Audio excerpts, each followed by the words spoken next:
All right, so this video is going to be a general overview of if I was the general manager of the Cleveland Browns, some moves that I would make, and how I would structure things. This is talking about free agency, the draft, and how I would plan and keep everything moving in the right direction. So I want to start off on the defense. There's some key pieces on the defense that's people are looking at as might not be here next year. A lot of those guys are obviously Christian Kirksey, Joe Schobert, Demarius Randall, Olivier Vernon. Now, those are some key guys that people are seeing that we could possibly move on from or trade or whatever. Um, I personally would hold on to Olivier Vernon for another year. I think Olivier Vernon had some times that he was getting hot. I think he has a lot of potential there with Garrett on the other side. Now, I know for what we gave up for him, he was a little underperforming, a little overrated, but I do think there is that potential there. I know if you're going to make a move, then that might be one of the moves you could make. If you believe in Chad Thomas, I think Chad Thomas is solid, but I don't think he's Olivier Vernon. So, me personally, my front four on that defensive line starting would be Vernon, Richardson, Ogunjobi, and Garrett. I'd hold on to Vernon. Now, the major talking point with the defense is going to be with the linebacking core. Joe Schobert is up for a free agent, and Christian Kirksey has been injured a lot.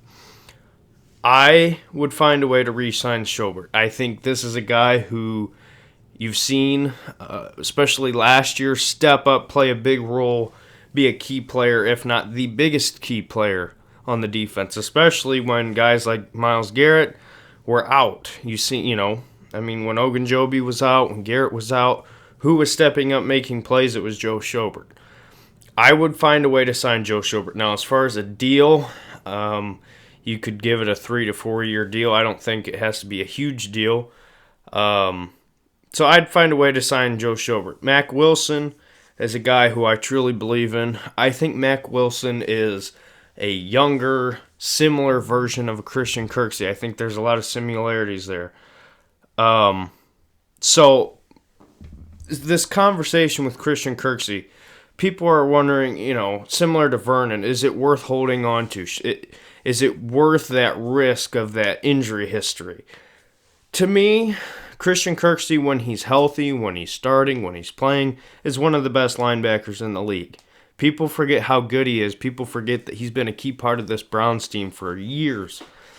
So, if it were me, I would hold on to Kirksey. And my starting linebacker core would be Mack Wilson on the left outside. These guys can rotate positions. They can all play middle, outside. So if it were me, I'd have Wilson on the outside, Schobert in the middle, and Kirksey on the outside. And like I said, you could rotate those guys. I would have Greedy Williams and Denzel Ward playing as starting corners. Now, I know a lot of people are out on Greedy. I think it's hard to judge these guys based on last year. Coaching was a big problem. There was a lack of trust. There was a lack of care, lack of effort. To me, if you had Greedy and Denzel Ward do their typical positions, playing as a lockdown man corner, and you don't put them in zone, their whole career they've been best in man. If you do that a lot, let them do their thing, I think Greedy Williams is going to be a beast. It'll take time, but I do think Greedy will work out. So those are my two starting corners. Now, Demarius Randall, in a perfect world, I would move on from him because I do think he's a little bit risky to hold on to. He's one of these guys who's going to have a big character. And you got to question yourself, is it going to be worth holding on to a guy like that? To me, because of all the changes with the front office, GM, head coach, assistant coaches, there's a lot of change going on. To me, I would keep a guy like Demarius Randall because he's an experienced guy, and I do believe guys like Randall, same thing with guys like Vernon. I think when they have a purpose, when they're ready, when they're hungry, they will play their hearts out. And I think you got to keep a guy like Randall. Now, this is a little bit of a spoiler. This is where my number 10 pick starts. To me, at number 10, assuming he's there, Grant Delpit out of LSU. Now, I know there's a lot of people who think Grant Delpit might fall due to the whole situation. There's a couple quarterbacks who could possibly get taken high. People might look to trade. It's the usual storyline we have every year. But to me, with this style of defense that I'm laying out for you, if you had your usual front four with Garrett, Ogunjobi, Richardson, and Vernon, and you had your linebacking core of Mack Wilson, Joe Schobert, and Kirksey, those group of linebackers can pretty much do it all. Those three are a very Swiss Army knife, can drop back in coverage and zone. They can blitz. They're hard hitters. They can do it all. To me, you could do a lot with those guys.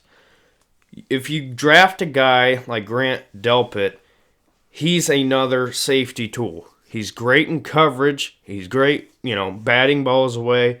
And this guy is a football. This guy's a football player at every point of the game. He's insane tackling out in open field. You're not gonna beat him with your speed. He's fast. He's strong. He's smart. He's a playmaker. He's insane. And to me, this is a guy that the Browns need, because if you want to move on from Randall down the line, Grant Delpit's a guy that you're going to want there to kind of replace Randall and step up and be that star safety that you lost with Jabril Peppers. Now, to me, Grant Delpit would be perfect fit in this defense that I laid out for you here. Delpit's a guy that everybody who watches college football and watches LSU knows that he's a big, big factor. He's great in run defense, great in pass defense. Like I said, he can tackle in open field. He'll light you up. The knock on Greedy's that he couldn't tackle. It's the polar opposite with Grant Delpit. To me, Denzel Ward is very good tackling as far as wrapping up in the open field, and I think Grant Delpit's very similar. Like I said, versatile guy. I think it's a perfect fit. Now, like I said, that would be my pick at 10. Now, the other option would be, assuming Andrew Thomas from Georgia is not there. Now, if Thomas is there, then I'm for drafting a tackle.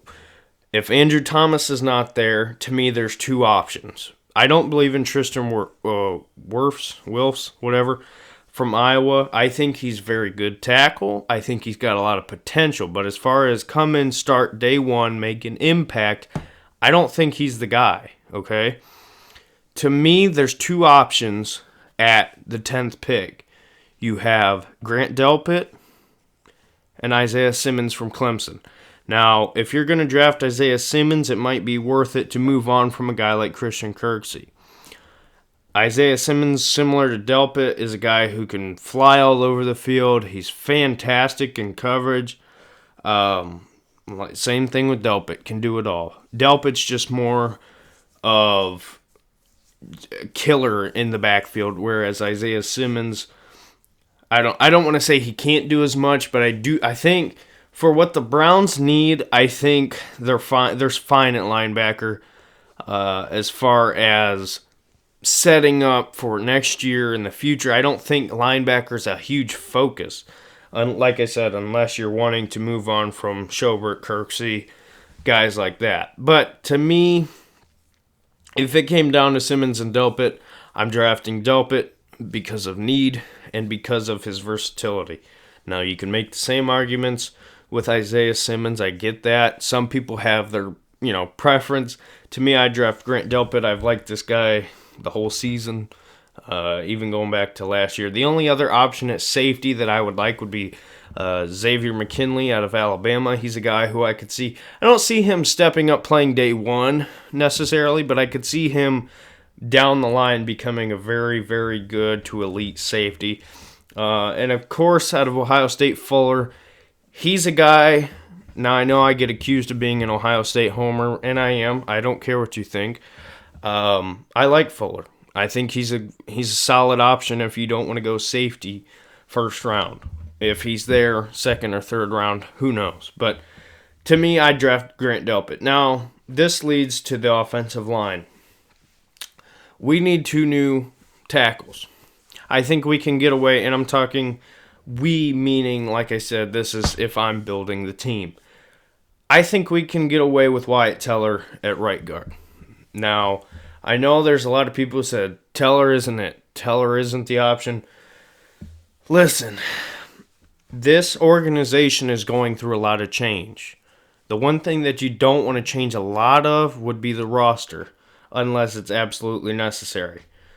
I don't think a guy like Wyatt Teller is absolutely necessary to get rid of, unless there's a cheap, better option out there. But I don't, unless there's one that I'm not seeing, I don't really know of one right now.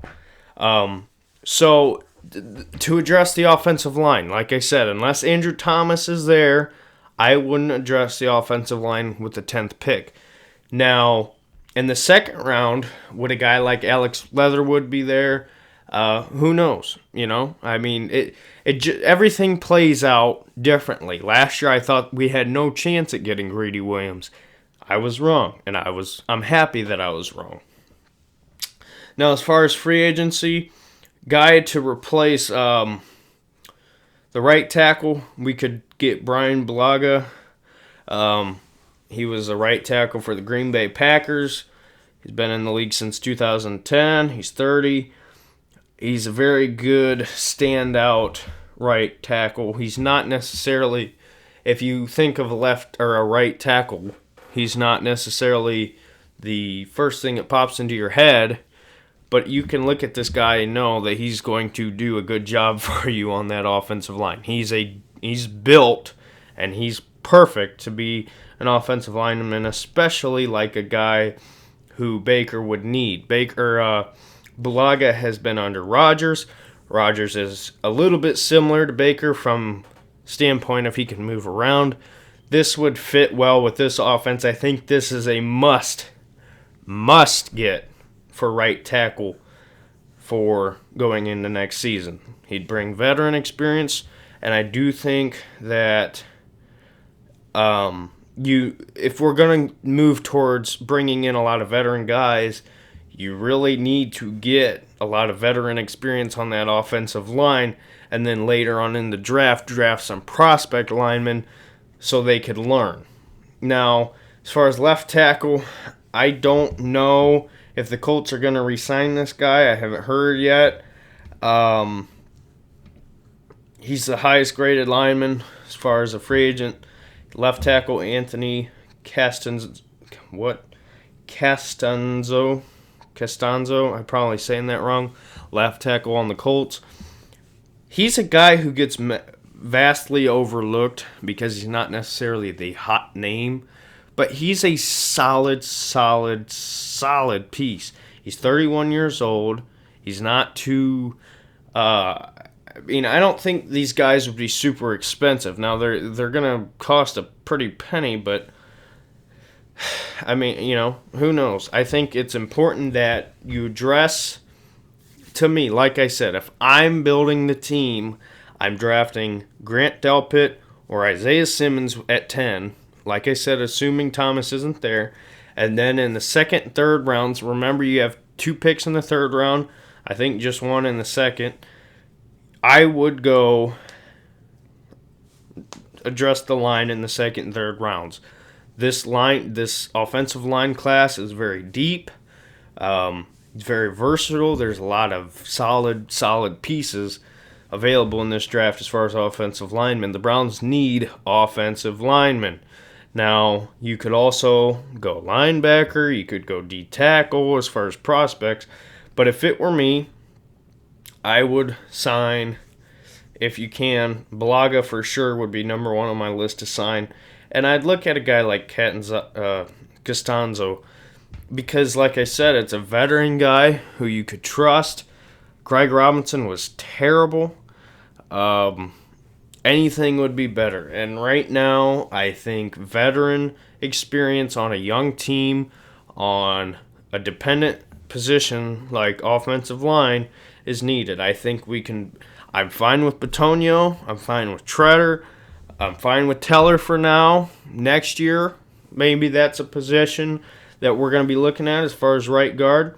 But I do think the right and left tackles need to be addressed with some solid veteran linemen in free agency, and then, like I said, draft some prospect linemen after the first round. Now, another option at right tackle would be Jack Conklin, right tackle out of Tennessee. He's a very solid lineman. He's not a popular pick, I guess you could say, but he's a guy who's going to get the job done. You see what Tennessee's done getting that far in the playoffs this year. This is what I'm saying as far as my plan. If I was the GM, step one, I'd keep the general facility of the whatever. I'd keep the general group together as far as free agents, the necessary ones. Now, I would re-sign a guy like Rashard Higgins. If Kevin Stefanski's smart, he's going to go back to year one of Baker and realize how much of an impact Rashard Higgins did have. Now, who knows what's all going to go down, but to me, I think this would be the best plan for success. Like I said, play a lot of man with the corners on the outside. You could use your linebackers in many different ways. You'd have a versatile safety in Delpit and Randall. You get that offensive line more and more stronger with some veteran pieces, with some prospects behind them. You can get some options on that defensive line, mostly at D-tackle, as far as options for rotating. You got guys coming back at linebacker and Taki. You can get these guys rotated in. You can get some work with Sheldrick Redwine at safety. Rotate. Mix with a solid veteran core, get some experience, and this thing can go far. Like I said, the roster's not the issue. Other than the offensive line and safety, there's not a lot of issues. And there was a lot of injuries this past year, okay? So it's not like things are... We're not in a complete rebuild, even though it seems like it. I'm hoping that this general roster stays together. It's just a matter of putting the pieces of the puzzle together, getting the puzzle pieces back, and moving on as far as what's best. Now, the way it's sounding, Stefanski is going to have Kareem Hunt back. I don't know.